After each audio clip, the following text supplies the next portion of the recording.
안녕하십니까. 법무법인 차원의 진혜원 대표 변호사입니다. 오늘은 사회행위 취소 사건의 피고 측을 대리해서 승소한 서울고등법원 성공 사례를 소개해 드리겠습니다. 사회행위란 채무자가 채권자를 해함을 알면서도 재산권을 목적으로 하는 법률행위, 즉 자신의 재산을 은닉 또는 손괴하거나 제3자에 증여하는 등의 방법을 통해 자신의 총 재산을 감소시키는 행위를 말합니다. 즉 채권자의 강제 집행을 어렵게 만드는 채무자의 고의적인 행위를 사회행위라 하는데, 채권자는 민법 제406조에서 규정하고 있는 사회행위 취소 소송을 통해 채무자의 재산을 원상태로 돌려놓을 수 있습니다. 이러한 사회행위 취소 소송은 채권자가 원고가 되고 채무자와 법률행위를 한 그 상대방을 피고로 하여 제기하는 소송입니다. 사회행위 취소 소송을 제기당하신 경우, 즉 수익자 또는 전득자 입장에서 소송의 피고가 되신 경우, 피고 입장에서는 이 사건 소송이 제척기간 도과 전에 제기됐는지를 확인하셔야 될 것이고, 또 다음으로는 원고의 채무자에 대한 채권이 소멸됐는지, 주로 변제로 소멸했거나 시효로 소멸한 경우가 되겠습니다.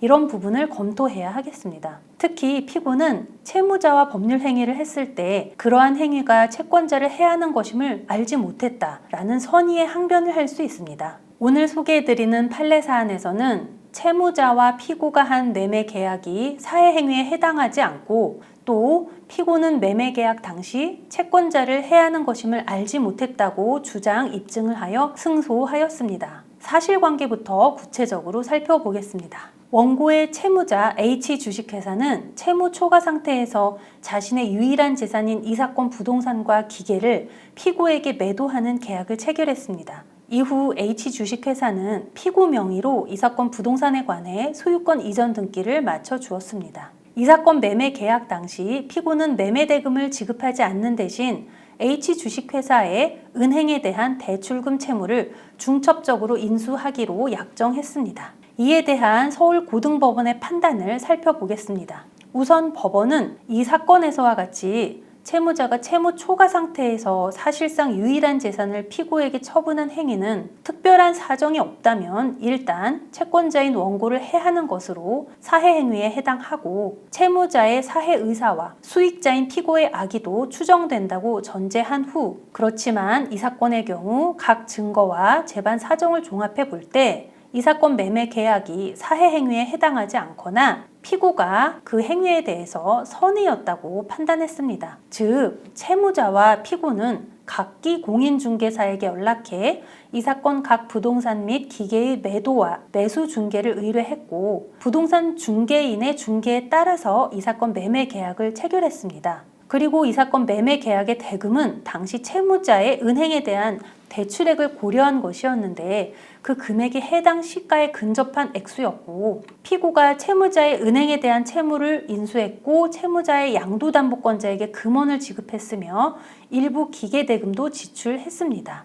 이러한 피고가 부담한 총 금액이 채무자가 처분권을 갖고 있던 채무자 소유 재산 시가를 초과하는 액수였던 점을 고려해서 채무자는 이 사건 매매 계약과 피고의 피담보 채무 인수, 초기 자금 투입 등으로 인해 일부나마 일반 채권자들의 채권 회수 금액을 늘리는 데 기여하였다라고 판단했습니다. 그리고 피고는 이 사건 매매 계약이 원고를 해하는 행위라는 점을 알지 못했다라고 판단을 했습니다. 이와 같이 피고 입장에서 구체적인 주장과 입증을 함으로써 원고의 피고에 대한 청구는 기각되어 피고가 승소하였습니다. 오늘 살펴본 판례 사안에서 알 수 있듯이 사회행위 취소 소송의 피고 입장에서는 해당 법률행위가 과연 채권자를 해하는 사회행위에 해당되는지 여부를 구체적으로 검토하고, 또 법률행위 당시에 피고는 사회행위라는 점을 알지 못했다라는 선의의 항변을 하면서 법률행위 당시의 사정을 적극적으로 입증해야 할 것입니다. 사회행위 취소 소송과 관련해서 도움이 필요하신 분들은